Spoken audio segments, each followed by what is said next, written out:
Much of the redress in your settlement is infused with what the Crown has come to know as the Te Rarawa Way. This can be encompassed in a couple of concepts: a striking vision of what's possible when people work together, and a real commitment to forming strong relationships. It's evident in the korowai over conservation lands and the Warara Agreement, redress that's not been offered anywhere else in the country.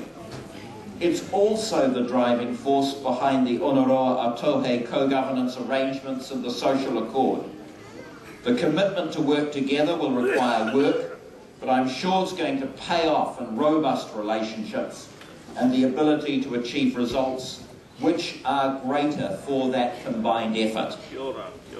It's also a settlement that will restore treasured lands to Te Rarawa and provide an economic base. And I'm confident that you, together with the other Te Hikuiwi, will, as substantial landholders, be employers and an emerging economic force in this region. Wayne, I want to thank the Far North District Council for making land available to the Crown for use in this settlement. Both local authorities were involved in the development of co-governance arrangements over to Onaroa Atohe, and it's really pleasing in the last fortnight to see in the Northern Advocate that this board is in fact eagerly awaited. If I can say, it's all very well for the Crown and iwi to negotiate these arrangements, but to work on the ground in the years to come, we really look to the support of you and the Far North District Council.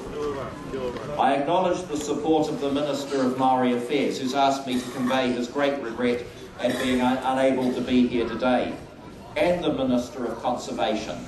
I publicly acknowledge the support that I've had throughout from Shane Jones, from Parakura Horomia and Honi Harawira. These are not matters of partisan engagement, they're bipartisan, indeed they're multi-partisan. We wouldn't be able to achieve what we've sought to achieve were it not for the support of other parties in the Parliament. And I want to thank them. I know Parakura very much would have liked to have been here today, but he's indisposed. But he's a person that I talk to often. I gain great guidance from him in a number of matters. Particularly, we've been talking recently about the need for post-settlement arrangements that make sure the mistakes of the past aren't repeated again. At the Te Hiku Agreement in Principle signing at Roma Marae, I think it was on 15 January 2010, I thought that there were going to be challenges still to come in moving from agreement in principle to deed of settlement, and indeed that's proved true. The challenges have been greater and more complex than at least I identified or contemplated at the time. This settlement package has been one of the most challenged in treaty settlement history, but I've really been impressed at your commitment to working through those issues where possible, to address challenges, to re-energise relationships where able, and to drive for the very best outcomes possible. None of that has been easy, and I'm aware it's been another tranche of work at the end of a very long process when your energy could have been waning. So I'm grateful for your willingness to deal with these issues head on and to look for synergy, and above all, always take a very optimistic approach to things. I acknowledge that the settlement, and whether even to settle at all, has indeed been robustly debated, and that is only right. Te Hikuiwi are known to have vigorous debate about important issues, to consider all options before deciding which way to move. There are other pathways, and there can be uncertainty of outcomes. And I particularly want to say this to the negotiators at Te Rarawa. I particularly appreciate the risk you've taken in reaching a decision to move forward and sign a deed of settlement at this time, given the hearings in the tribunal over resumption issued by Ngāti Kahu. I acknowledge that choosing to settle whilst the tribunal outcome remains as yet uncertain is an exercise of your rangatiratanga. Let me be very clear that we, the Kawanatanga, honour your commitment to settle and will not let you down.